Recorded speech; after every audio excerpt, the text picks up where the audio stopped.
नमस्कार दोस्तों, मेरा नाम चंदन कुमार और मैं आपका स्वागत करता हूं आपके अपने चैनल क्रैक एनसीईआरटी पे। दोस्तों, आज का जो हमारा सेशन होगा वो होगा नेशनलिज्म इन यूरोप। हम यूरोप पर पढ़ने वाले हैं दोस्तों नेशनलिज्म का, और हम इसमें ये जानेंगे कि यूरोप में नेशनलिज्म कैसे फैला और ये नेशनलिज्म होता क्या है।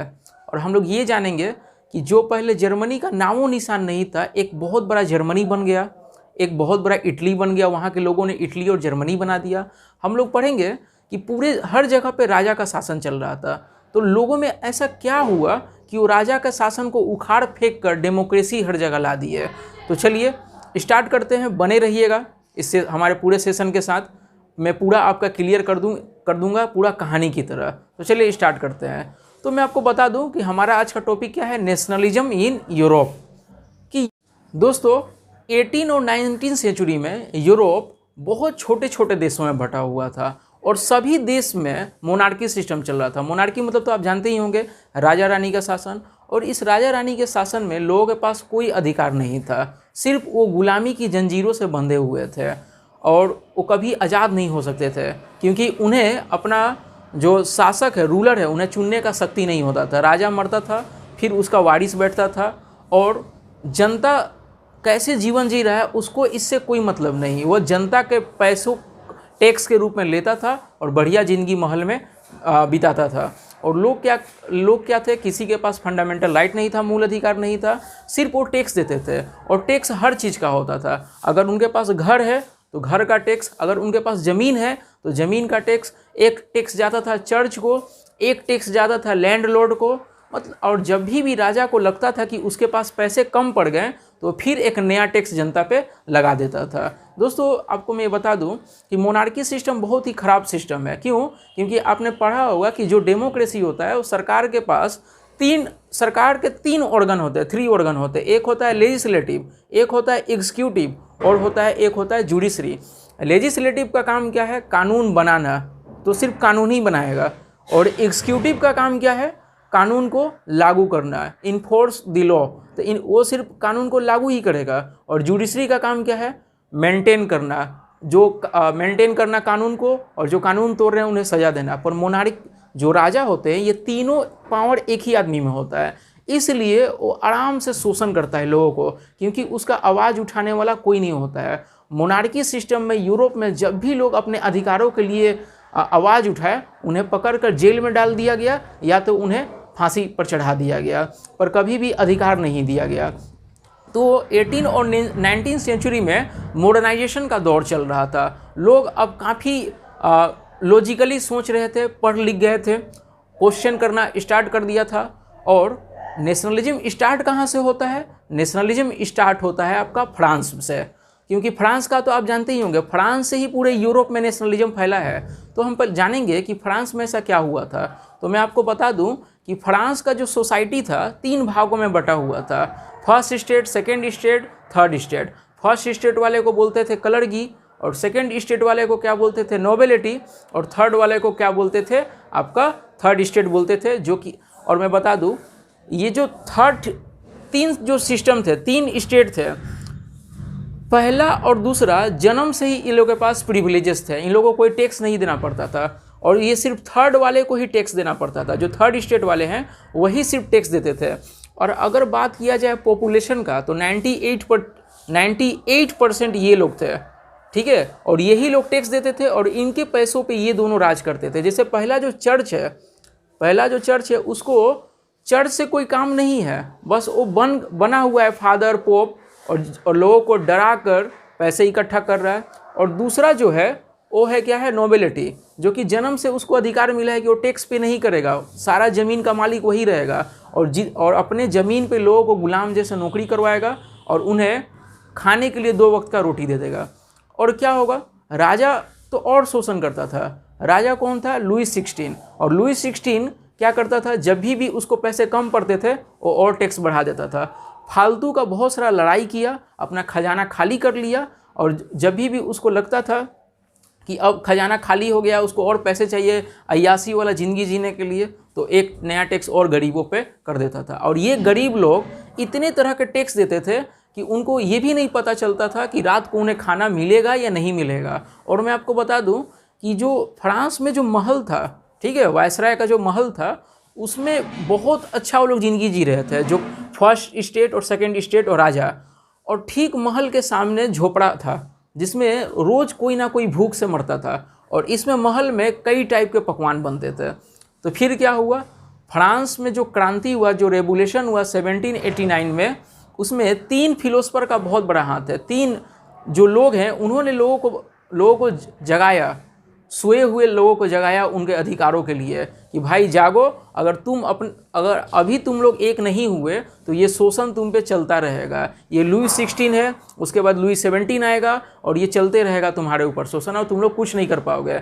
और उसने बताया कि ये जो मोनार्की सिस्टम है, राजा झूठ बोलता है। क्या झूठ बोलता है आप लोगों को भी पता है कि जितने भी राजा होते थे वो क्या बोलते थे, डिवाइन थ्योरी, मतलब वो लोगों को बहला देते थे कि ऊपर वाला जो भगवान है, गॉड है, वह उसको भेजा है लोगों पे शासन करने के लिए। इसीलिए लोगों को कोई हक नहीं कि राजा को चैलेंज करे, और लोग ये मान भी लेते थे और राजा को कोई चैलेंज भी नहीं करता था। तो ये जो फिलोसफर थे, वॉल्टेयर, रूसो, मॉन्टेस्क्यू, इन्होंने लोगों को जगाया कि एकदम गलत है, राजा एकदम झूठ बोलता है, पाखंडी है।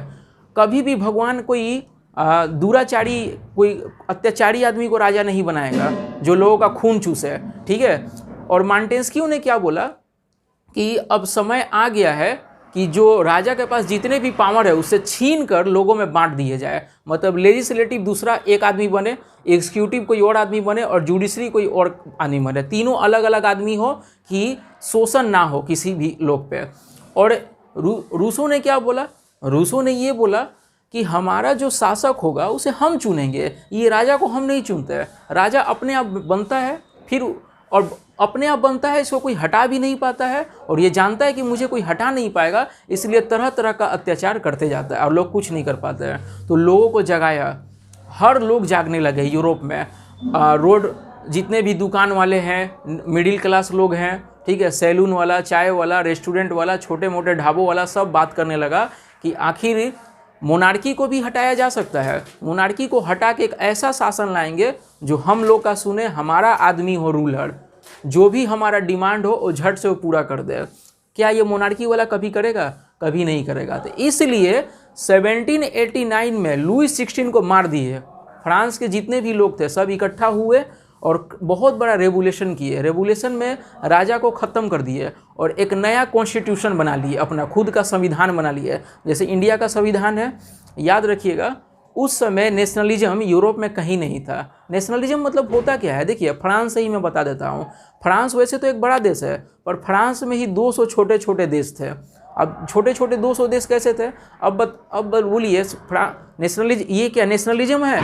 फ्रांस में हर जगह अलग अलग भाषा चेंज हो जा रहा है, लोग अलग अलग भाषा बोल रहे हैं। हर एक जगह से दूसरे जगह जाने पे वहाँ का सिस्टम चेंज हो जा रहा है। यहाँ का सिस्टम कुछ और था, वहाँ का सिस्टम कुछ और था। एक जगह से दूसरे जगह सामान ले जाने पे कस्टम ड्यूटी चुकाना पड़ता है, टैक्स चुकाना पड़ता है। लग रहा है कि वो फॉरेन कंट्री में जा रहे हैं। मतलब फ्रांस में लोग बहुत ज़्यादा बटे हुए थे। हर जितना भी इलाका था सिर्फ अपने इलाके के बारे में बात करता था, छोटे मोटे इलाके के बारे में।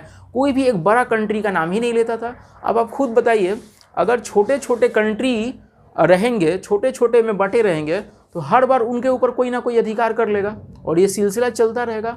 आखिर इंडिया गुलाम क्यों हुआ था? मुट्ठी भर अंग्रेज आए और उन्होंने यहाँ पे देखा कि काफ़ी ढेर सारे राजा हैं, छोटे छोटे राजा हैं, जिनको हराना बहुत ही आसान बात है। तो एक एक करके सबको हरा दिया। तो लोगों ने सोचना स्टार्ट किया कि जब तक हम लोग छोटे छोटे भागों में बटे रहेंगे तो छोटे मछली हैं, बड़ा मछली आकर हमें खा लेगा। तो इसलिए हमें एक बहुत बड़ा नेशन बनाना होगा, एक शक्तिशाली देश बनाना होगा और सभी लोगों को उसी देश के बारे में बात करना होगा, ठीक है। तो उन्होंने एक नया कॉन्स्टिट्यूशन बनाया और जब फ्रांस में राजा को मार दिया गया तो बाकी देशों को भी पता चला क्या कि मोनार्की सिस्टम को हटाया जा सकता है, राजा को भी हटाया जा सकता है। इसके पहले लोग डरते थे कि राजा को हटा देंगे तो फिर होगा क्या, कोई राजा को कभी हटा ही नहीं सकते। पर फ्रांस वालों लोगों ने दिखा दिया कि राजा को भी क्या किया जा सकता है, हटाया जा सकता है, ठीक है। तो फ्रांस में मोनार्की सिस्टम का अंत हुआ और आपका जो पहला पेज स्टार्ट होता है हिस्ट्री का, नेशनलिज्म इन यूरोप, उसमें पहला लाइन आपका स्टार्ट होता है 1948, जो कि एक फ्रेडरिक सीरो हैं, एक पेंटिंग बनाए हुए हैं। 4 पेंटिंग बनाए हैं। और ये पेंटिंग में क्या दिखाया जा रहा है कि यूरोप के जितने भी लोग हैं, अलग अलग भाषा वाले, अलग अलग लैंग्वेज वाले, अलग अलग कल्चर वाले, ठीक है, सभी एक साथ आ गए हैं और सभी कोई अपना अपना झंडा लेकर आए हैं और एकदम लाइन में जा रहे हैं। और सभी का क्या डिमांड है? इक्वालिटी, बराबरी का हक मिले। सभी का डिमांड ये है कि बराबरी का हक मिले और एक लाइन से रास्ते से जा रहे हैं, ठीक है। और उनका एक ही डिमांड है, ये राजा मोनार्की सिस्टम ख़त्म हो और उनको खुद अधिकार मिले कि अपना रूलर को चुन सके, ठीक है। तो ये क्यों दिखाया? फ्रेडरिक सीरो ये दिखाना चाहते थे अपने पेंटिंग में कि सभी लोगों को अपना अपना छोटा छोटा जो आइडेंटिटी है, छोटा छोटा आइडेंटिटी क्या, कि मैं छोटा सा जगह से हूँ, अब उसी जगह के लिए बात करूँगा, वहीं का झंडा को मैं लेकर रहूँगा, मुझे बड़ा कंट्री नहीं चाहिए। तो फ्रेडरिक सीरो चाहते थे कि यूरोप के जितने भी लोग हैं अब एक बहुत बड़ा नेशन बनाए, छोटे छोटे नेशन को छोड़कर एक बड़ा नेशन बनाए और शांति से रहें और सभी को क्या मिले? बराबरी का अधिकार मिले, जो आज तक नहीं मिला, ठीक है। उस पेंटिंग में वही था। तो अब हम लोग बात करेंगे कि फ्रांस में जो रेवोल्यूशन आया, ठीक है, फ्रांस में जो क्रांति हुआ, राजा को मार के हटा दिया गया, उसके बाद चेंजिंग क्या क्या आया, यूरोप में नेशनलिज्म कैसे बढ़ा। देखिए फ्रांस में जो जो हुआ यूरोप उससे पूरा सीखा। तो फ्रांस में ऐसा क्या क्या हुआ कि यूरोप के बाकी लोग उससे सीखे। तो पहला पॉइंट ये है कि France was under absolute monarchy, monarchy system को ख़त्म किया गया, पूरे तरीके से सफाया कर दिया मोनार्की सिस्टम को, और फ्रॉम मोनार्की टू डेमोक्रेसी, और वहाँ के लोगों को वोटिंग राइट दे दिया गया। अब लोग अपना रूलर को खुद चुन सकते थे, अपने लोगों को, ठीक है। और टैक्स भी हटा दिया गया, सारा टाइप का टैक्स। जैसे देखते हैं आइडियाज लाइक ली पैट्री, द फादरलैंड एंड द ली सिटिजन। जैसे हम लोग क्या बोलते हैं, ये हमारा देश है, हम भारत माता के संतान है। तो ऐसे क्या होता है, नेशनलिज्म हमारे अंदर बढ़ता है कि हमारा पूरा देश है, ठीक है, ना कि हम बिहार और बंगाल का बात करेंगे। अगर बिहार और बंगाल का बात करने लगेंगे और उसी के लिए जिएंगे और मरेंगे तो हमारा देश को चीन भी बैठा है खाने के लिए और बाकी बहुत सारे देश है। हम लोग बचे हुए इसलिए हैं क्योंकि हम लोग एक बहुत बड़े देश के नागरिक हैं, ठीक है, ना कि छोटे। तो इसी तरह फ्रांस में भी इस बात को बढ़ाया गया। क्या बात को बढ़ाया गया? फ्रांस में इस बात को बढ़ाया गया कि ये हमारा फादरलैंड है, हम इसके संतान हैं और इसका रक्षा करेंगे, हर समय इसको प्रोटेक्ट करेंगे और इसमें गलत लोगों को हाथ में इसका शासन नहीं जाने देंगे। ऐसे क्या हुआ, अगल जितने भी लोग थे उनमें देश के लिए भावना जगा। उन्होंने भी सोचा कि अब हम इस छोटे जगह में नहीं रहते हैं, हमारा घर पूरा फ्रांस है, ठीक है। और यही बात उन लोगों के अंदर में एक शक्ति पैदा कर रहा था कि एक बहुत बड़े देश फ्रांस के हैं, अब उसी के लिए मरेंगे और उसी के लिए जिएंगे, ठीक है। और तीसरा, royal flag replaced by the new French flag.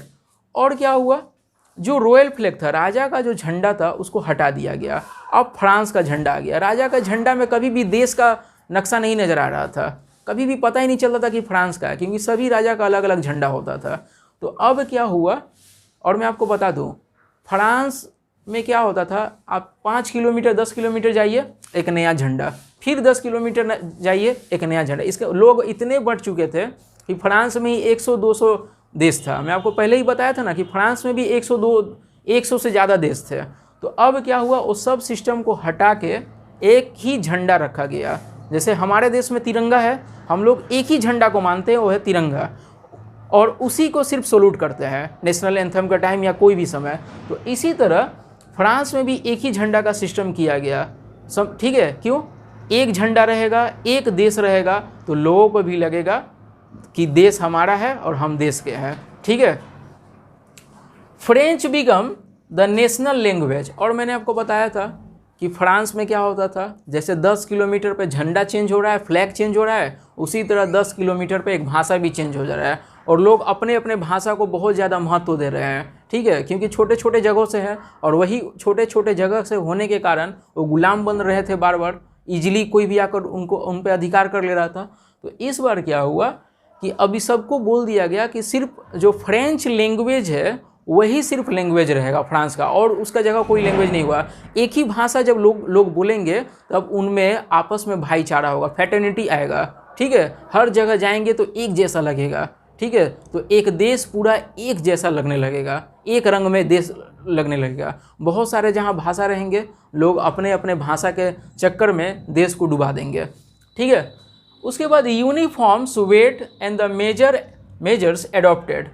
देखिए मैं बताया ना कि फ्रांस में छोटे छोटे जगह में अलग अलग सिस्टम था। तो सिस्टम क्या था कि अगर कोई 1000 ग्राम का वेट नापने का ये रखा है सिस्टम, तो 10 किलोमीटर बाद जाने पे पता चल रहा है कि वहाँ 1 किलो का ये इस्तेमाल नहीं किया जाता तराजू, वहाँ पे अलग किस्म का तराजू है, वहाँ पे 800 ग्राम का है, कहीं पे पता चलेगा 600 ग्राम का है। तो इससे क्या पता चल रहा था कि लोग का एक मेंटलिटी नहीं था, ठीक है। अलग हर जगह पे अलग अलग लोग सिस्टम किए हुए थे, और एक जगह से दूसरे जगह अपने ही देश में जाने पे ऐसा फील हो रहा था कि लग रहा है कि दूसरे कंट्री में चले गए।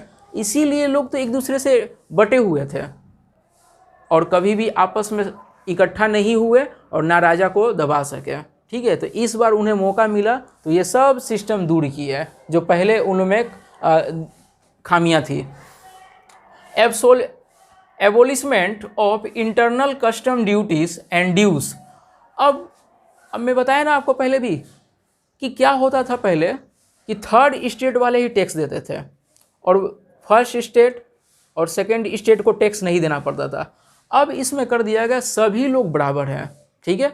अब कोई को अधिकार नहीं मिलेगा, ठीक है, कि वो टैक्स, मतलब कि अब सभी को फ्रांस में टैक्स सबको बराबर कर दिया गया, टैक्स सभी से हटा लिया गया, ठीक है। पहले क्या होता था कि 90% लोग टैक्स देते थे और 10% लोग टैक्स नहीं देते थे। अब क्या हुआ कि अगर एक टैक्स देगा तो सभी को देना होगा और एक नहीं दे रहा है तो किसी को नहीं देना। बराबरी का हक दिया गया। जो लोग शुरू से इसी बात का लड़ाई चल रहा था यूरोप में कि बराबरी का अधिकार मिले, और बराबरी का अधिकार कभी नहीं मिला था, ठीक है। बराबरी का अधिकार मिल जाता तो ये सब होता ही नहीं। A centralise administrative system was establish. और फ्रांस में क्या हुआ, जब फ्रांस में रेगुलेशन हो गया तो एक टाइप का सिस्टम पूरे देश में लाया गया, ठीक है। कि जैसे हमारे यहाँ क्या है, सेंट्रल गवर्नमेंट है, एक जैसा कानून सबके लिए बनाता है, उसी तरह फ्रांस में ये हो गया कि अब जो भी लॉ बनेंगे वो सबके लिए होंगे और उस लॉ के दायरे में सभी लोग आएंगे, ठीक है। याद रखिएगा, उस कानून के दायरे में सभी कोई आएंगे, कोई कानून से बढ़कर नहीं होगा, ठीक है। सबके लिए इक्वल लॉ होंगे। क्यों? क्योंकि किसी के मन में ये ना आए कि वो सबसे बढ़कर है, और किसी में ये ना आए कि वो उसके मेरे पे कानून लागू होता है और उस पे कानून लागू नहीं होता है। इससे भेदभाव उत्पन्न होता है। ये सारा कुछ खत्म कर दिया गया फ्रांस में, ठीक है। उसके बाद national assembly was rename as state general which was elected by the citizen. अब जो असेंबली बनाया गया, जैसे हमारे यहाँ पार्लियामेंट है, ठीक है, हमारे चुने हुए जो लीडर होते हैं, एमपी होते हैं, वहाँ जाकर बैठते हैं, कानून बनाते हैं, जिन्हें हम चुनते हैं, ठीक है। इसी तरह फ्रांस में भी लाया गया सिस्टम कि अब जनता चुनेंगे और वही लोग कानून बनाएंगे सभी के लिए। ऐसे क्या होगा कि जनता जब चुनेंगे तो उनका रेस्पॉन्सिबिलिटी किसके प्रति होगा? जनता के प्रति, मतलब लोकतंत्र, लोगों का तंत्र होगा, मोनार्की नहीं, ठीक है। तो ये सारा कुछ यूरोप में फैल गया। यूरोप में पता चला कि फ्रांस में मोनार्की को हटा दिया गया है, ठीक है। एक सिस्टम किया गया है सभी के लिए, सबको बराबरी का अधिकार, स्टेटस, बराबरी का इक्वल स्टेटस दिया गया है, और जितना भी अंदर का खामियां था, एक जगह से दूसरे जगह जाने पे टैक्स देना पड़ता था, वो सारा कुछ ख़त्म कर दिया गया है। अब एक ही देश में आराम से कहीं भी जाइए, अब कोई प्रॉब्लम नहीं है। मतलब सारे देश के लोगों को अब एक सूत्र में बांध दिया गया, और यही है नेशनलिज्म, ठीक है दोस्तों। तो अब अच्छे से अब क्लियर हुआ कि नेशनलिज्म क्या होता है, ठीक है। अगर कुछ भी प्रॉब्लम हो तो आप कमेंट करिएगा, ठीक, रिप्लाई में दूंगा और उस पर एक वीडियो भी बना दूंगा। तो अगला चैप्टर हम बनाएंगे नेपोलियन के बारे में। नेपोलियन के बाद फ्रांस का दिशा कैसा था, ठीक है। तो हमारा ये वीडियो अभी यहीं तक रहेगा। सेकेंड वीडियो में इसके बाद बनाऊंगा, जो कि आप ज़रूर देखिएगा। तो चलिए दोस्तों, धन्यवाद।